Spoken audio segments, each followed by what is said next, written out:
Hello class, welcome. सो आज हम अपने चैप्टर का एक्सरसाइज करने जा रहे हैं। इसके बाद हम हिस्ट्री स्टार्ट करेंगे। ओके। सो हमने इस चैप्टर में पूरा डिस्कस किया है कि एक स्टेट गवर्नमेंट काम कैसे करती है। First of all, state government को काम करने के लिए सबसे पहले एक चुनाव होने चाहिए, इलेक्शन होने चाहिए, राइट।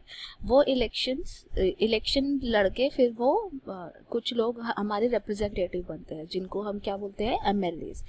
तो एमएलएज बनते हैं। एमएलए क्या करते हैं, एमएलए फिर हमारी ज़रूरतों के मुताबिक काम करते हैं। जो जो हमारी ज़रूरतें होती हैं उसके मुताबिक वो हमें पॉलिसीज़ बना के देते हैं, वो हमें चीज़ें करके देते हैं। मतलब वो पूरे मीटिंग में बताएंगे कि हमारे इलाके के में ये प्रॉब्लम है, वो प्रॉब्लम है, और हमारी प्रॉब्लम्स को सॉर्ट आउट करेंगे। उन्हीं एमएलएज में से कुछ एमएलए मिनिस्टर बनाए जाते हैं, कुछ एमएलए को मिनिस्टर बनाया जाता है।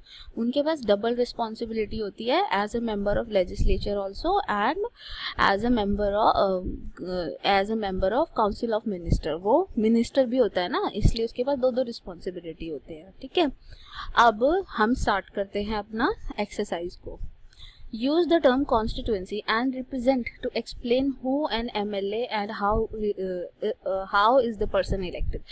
आपको कॉन्स्टिट्यूएंसी को बताना है, टर्म को यूज़ करना है, और रिप्रेजेंटेशन इस टर्म को भी यूज़ करना है, और अब बताना है कि कौन एक एमएलए होता है और वो एमएलए चुना कैसे जाता है। तो आप क्या सबसे पहले आप कॉन्स्टिट्यूएंसी लिखोगे कि for the convenience of election, जो एंटायर कंट्री है, it is divided into small parts. These small parts are known as constituency. हर एक कॉन्स्टिट्यूएंसी के लोग एक मेंबर को चुनते हैं, एक रिप्रेजेंटेटिव को चुनते हैं टू रिप्रेजेंट देयर व्यू। अपने व्यू रिप्रेजेंट करवाने के लिए वो एक रिप्रेजेंटेटिव को चुनते हैं टू रिप्रेजेंट देयर व्यू। ठीक है, तो वो एमएलए फिर वो कैसे प्रेजेंट करता है, explain who N MLA is and how is the person elected. तो पर्सन इलेक्ट कैसे होता है, बाय द वोटिंग। वो पर्सन इलेक्ट कैसे होगा, by the process of voting.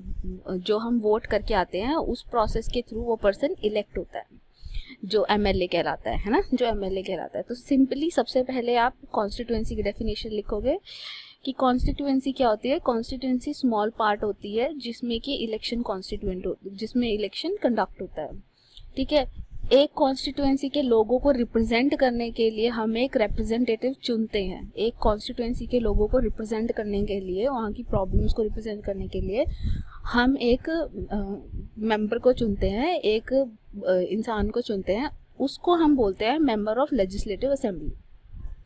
उसको हम एमएलए बोलते हैं। वो होता है MLA, who is known as MLA. ठीक है, और वो जो पर्सन है उसका इलेक्शन कैसे होता है, उसका election through the voting process होता है। वोटिंग प्रोसेस के थ्रू उसका इलेक्शन होता है। ठीक है, अब कि हम वोट करके उसका इलेक्शन करते हैं।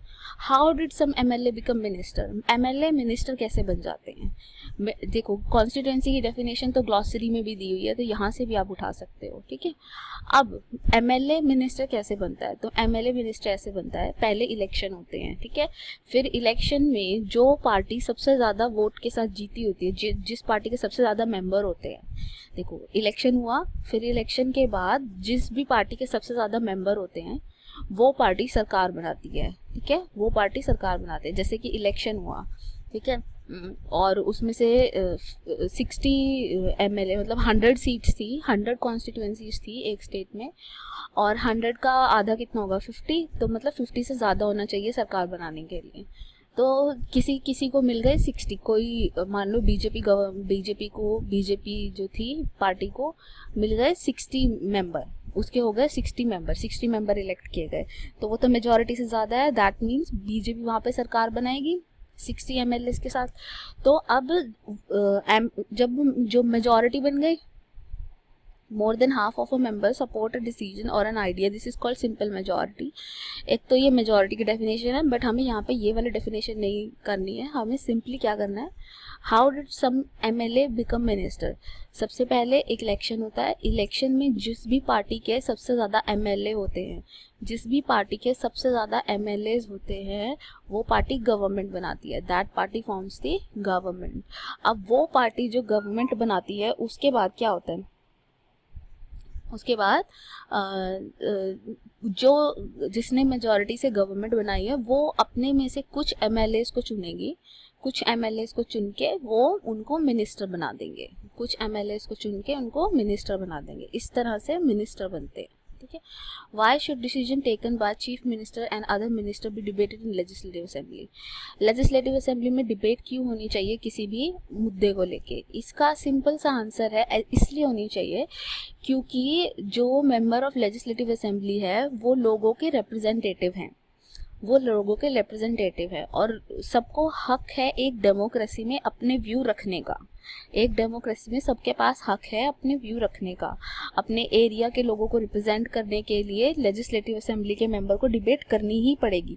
तो इसलिए कोई भी डिसीजन अगर डेमोक्रेसी में लेना है तो डिबेट करके ही होगा। क्यों? क्योंकि ताकि उसमें सभी लोगों का व्यू इंक्लूडेड हो, तभी तो डेमोक्रेसी कहलाएगी। डेमोक्रेसी क्या होती है? सबका रूल ना, सब लोग जो मिल के रूल करते हैं तभी उसी को तो डेमोक्रेसी बोलते हैं। तो सबका रूल है तो मतलब सबके व्यूज़ को भी जानना ज़रूरी है, इसलिए सबके व्यूज़ को जानना ज़रूरी है लेजिस्लेचर में। इसीलिए लेजिस्लेटिव असेंबली में जो कोई भी डिसीजन है वो डिबेट होना चाहिए। What was the problem in Patalpuram? Patalpuram में क्या प्रॉब्लम थी, जो डिस्कशन थे वो क्या हुए, ये आपको टेबल में बताने हैं। तो फर्स्ट ऑफ ऑल पाटलपुरम में हुआ क्या था, वहाँ पे पानी की प्रॉब्लम आई थी, लोग बहुत बीमार हो रहे थे, डायरिया वगैरह हो रहा था, हॉस्पिटल में भर्ती हो रहे थे, है ना। तो लेजिस्लेटिव असेंबली में क्या उसके क्वेश्चन हुए, क्या नहीं हुए, ये तो सिंपली आप एक बार रफली अपने दिमाग में करके देखिए, ये कॉपी में करने की ज़रूरत नहीं है। क्वेश्चन 4 छोड़ दीजिएगा, ठीक है। फिर उसके बाद लेजिस्लेटिव असेंबली में पूरी डिबेट होती है। लेजिस्लेटिव असेंबली में पूरी डिबेट होती है, सब लोग बताते हैं कि इतने लोग मर गए या हम क्या कर रहे हैं, है ना। कुछ मिनिस्टर बताते हैं कि हम ये कर रहे हैं बचाने के लिए, वो कर रहे हैं, है ना। ये सारी चीज़ें होती हैं। देन उसके बाद एक प्रेस कॉन्फ्रेंस होती है, उस प्रेस कॉन्फ्रेंस में बात की जाती है अबाउट द प्रॉब्लम और फिर डिसीजन सबको बताया जाता है कि क्या होगा, कैसे कैसे क्या होगा, ठीक है। Next, what is the difference between the work that MLA do in the assembly and the work done by government department? क्या होता है ये, इस डिफरेंस बताना। व्हाट इज द डिफरेंस, ये काफ़ी इंपॉर्टेंट क्वेश्चन है। अब देखो डिफरेंस क्या होता है। जो MLA होता है वो तो लोगों का रिप्रेजेंटेटिव होता है, वो तो लोगों का रिप्रेजेंटेटिव होता है, वो तो उस पर्टिकुलर एरिया की प्रॉब्लम बताएगा ही। जिस एरिया से उसको लिया गया है वो उस पर्टिकुलर एरिया की प्रॉब्लम बताएगा, वो सिर्फ उसी एरिया के बारे में बताएगा, ठीक है। एंड जो गवर्नमेंट है वो पूरे स्टेट की होती है, वो एक जगह की तो होती नहीं, है ना। तो वो तो पूरे स्टेट की होती है, तो वो पूरे स्टेट को ध्यान में रख के चीज़ें करती है, वो एक जगह को ध्यान में रख के चीज़ें नहीं करती है, वो सबको ध्यान में रख के चीज़ें करती है। और जो MLA होता है उसका जो जिम्मेदारी है वो है कि वो डिबेट करे, बताए कि हमारे यहाँ क्या क्या प्रॉब्लम है, लॉज बनाने में हेल्प करे, लॉ बनाने में हेल्प करे। लेकिन जो गवर्नमेंट होती है, गवर्नमेंट का काम होता है लॉ को इम्प्लीमेंट करना। जो भी लॉ असेंबली ने बनाए हैं उन लॉ को इम्प्लीमेंट करना गवर्नमेंट का काम होता है। तो यहाँ पे ये डिफरेंस है गवर्नमेंट और मेंबर ऑफ लेजिस्लेटिव असेंबली के बीच। तो आप ये एक्सरसाइज कंप्लीट करके रखिए। इसके बाद हम अपना नया चैप्टर स्टार्ट करते हैं। Thank you so much. कोई डाउट है तो ज़रूर पूछिए।